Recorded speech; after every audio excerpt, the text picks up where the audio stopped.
Good PM po, bakit po kami nakatanggap ng clothing 6,000 lang noong April 1 po? Paano po yun? Ibibigay pa po kaya ang aming 1K? Thanks po. Okay, dito tayo sa clothing allowance. Ang nakikita nating dahilan dito ay yung budget circular. No?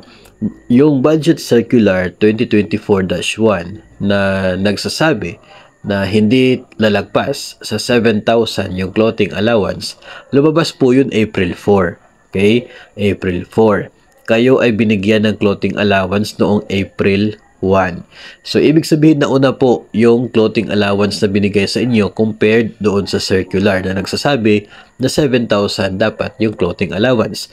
So, nakikita natin dito na naging basis na pag-release ng 6,000 ninyo ay yung nauna na budget circular from DBM noong time na 6,000 yung clothing allowance. Okay? So, dahil hindi pa nag-i-exist during the time yung 7K na circular, so yung 6K na circular yung naging basihan, kaya 6K yung binigay sa inyo na clothing allowance. So, ang tanong ngayon ay kung ibibigay pa ba yung 1,000. Ang sagot po dyan ay opo.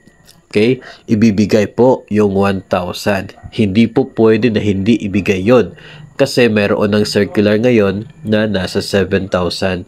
No? Although yung 6,000 ay hindi lagpas sa 7. So, pwedeng baka isipin ninyo na okay na siguro yon. Pero yung nakapaloob kasi sa 2024 GAA, yung sa budget kasi ng 2024, no? 7,000 talaga yung nagkahanda para sa clothing allowance. So, baka sabihin po na okay na yung 6 kasi hindi naman yun sobra sa 7. Medyo mali pa rin. Mali pa rin. Bakit? Kasi doon po sa National Budget Circular ng pag-release ng 2024 budget ay 7K talaga yung nakapaloob na clothing allowance. So, mas marami po yung mga basihan natin dito na talagang 7K yung nakahanda na pera, no? So, bakit 6K lang yung ibibigay kung ayaw nila magbigay ng dagdag na 1K? Pero nakikita natin dyan mga master ay talagang ibibigay po yung 1,000. Magipag-coordinate na lamang po sa finance ninyo, sa accounting, o doon po sa division office, nang sa garon ay mabigyan po ng sagot kung kailan ninyo matatanggap yung kulang na 1,000.